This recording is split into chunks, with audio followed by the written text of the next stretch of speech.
Hey guys, how's it going? Welcome to my video. Alright, so I just want to talk about this little issue that I had a couple of days ago concerning my truck. And here's the thing about it. Was not even expecting this issue at all, because the truck's been driving fine for a long time, a good while. I haven't even had battery issues with it, and the battery hasn't even been changed ever. I haven't changed it. I bought it used, haven't changed it. So, and it drove fine all day. Went to the park jogging, got some ice cream. It was hot out, and drove it all day, no check engine lights, nothing like that. Made sure, part of the troubleshooting, that, there was no check engine light, because if there was a check engine light, that was an obvious issue. But in this case, trucks drove fine. Up until the point where I was going to McDonald's, parked it, and then out of nowhere, after I got out and tried to start it, it would crank, but it wouldn't turn over. Had some really strong cranks, but it wouldn't turn over. I tried it once, twice, a couple of times, didn't do anything. So at that point, maybe I was thinking to myself, probably wasn't anything to worry about. Maybe it was a glitch or something like that. I shifted shifted to neutral, a couple different positions, tried to start it, had the same issue, wasn't able to get it running. So I was thinking to myself, okay, maybe it's possible that maybe it's the battery that needs to be changed up. Haven't changed it, haven't touched it for a while, maybe it was dirty, etc. So I actually turned on the headlights just to make sure that, now mind you, it was a strong crank, the headlights were working really bright, but I went to the battery anyway, looked at it just so I could eliminate it. I looked at the battery terminals. It was corroded. It was corroded. There was some bluish white stuff on the top. It was corroded. Battery terminals were corroded. It was a little bit loose. So I was thinking to myself, you know what, maybe I'll just clean this up. And hopefully it'll fix the situation. So I had a wire brush. I had a couple of tools. Took the wire brush and poured a little bit of Coke on the white bluish corrosion, just so it would oxidate or whatever bubbled up, and took the wire brush, cleaned it off, took a couple of paper towels, cleaned that off, made sure there was enough contact between metal to metal and not corrosion to metal. So I popped it back in, took a little wrench to tighten it up, and then went back and tried to start it. And guess what, guys? Wish it was that easy, but it did not start. It didn't start up. Unfortunately, it didn't start up. So I was thinking to myself, all right, it's probably not the battery, considering how strong the crank was. Looked at the battery, it was 3 years old. And I was thinking to myself, it's a 3-year-old battery, but the battery looked fine for a 3-year-old battery. Normally like 4 years, 5 years, but it was probably close enough to the time that it should probably be replaced. But considering how strong the crank was, and I was cranking it up. I cranked it up at least 6-7 times, and it worked fine. It was good.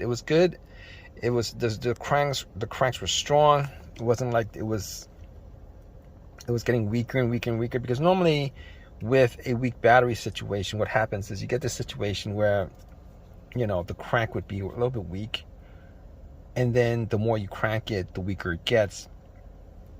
But this situation wasn't this situation. It cranked up pretty strong, even on the 7th crank. So I was thinking to myself, you know what, I'm going to eliminate the battery. The battery is probably good. And I was thinking to myself, okay, so I'm going down the list of things that it could possibly be, right? The crankshaft, the crankshaft's position sensor, the camshaft position sensor, the manifold sensor, the throttle position sensor, all the sensors. I was thinking about all the sensors. Maybe it could be any of those sensors. Maybe one of those sensors went out. A couple of those sensors went. Maybe I couldn't tell. All right. But here's the thing about it. I did not have an OBD2 scanner on me. Was not able to scan it just to see whether it was any of those sensors that was the issue. And then I thought to myself, you know what? I did not notice a check engine light. I haven't seen a check engine light on the dash since ever, actually, on this truck. So I was thinking to myself, okay, it's probably none of those things. You know why I know it's probably none of those things? You know why how I deduced that? I deduced that by here's the thing process is with troubleshooting with that. Normally what happens is, if any of those sensors had issues, like the mass airflow sensor, the throttle position sensor, the camshaft, the crankshaft, any of the sensors that would be causing this situation would generate a check engine light. It would generate a code saying that either the sensor is off, or the reading was off, or one of those things was off, and then you would have this situation where all right, where the check engine light is either on or it's blinking, one of those things happening, but I wasn't getting it on this situation.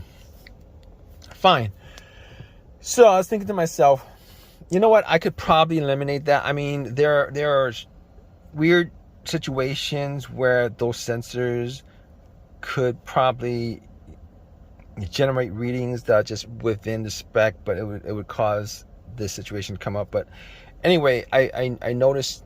I know that there was no check engine light. Noticed that. I noticed that as soon as, once I realized there was no check engine light, and then that's the whole deductive reasoning behind that. So I pretty much eliminated all the sensors that could possibly cause that situation. So I was thinking to myself, maybe it could be something else. Maybe a fuse issue, or a fuel related issue, a fuse or relay or fuel related issue. So I went and checked out the fuse box just to see whether if I could spot any fuses that were burnt, any fuses that had any kind of weird burnt smell to it, just to see. And I was looking at them. I didn't have a fuse tester to test out the fuses, but I was looking at them, had a little flashlight, shine a flashlight on them, and all the fuses look good.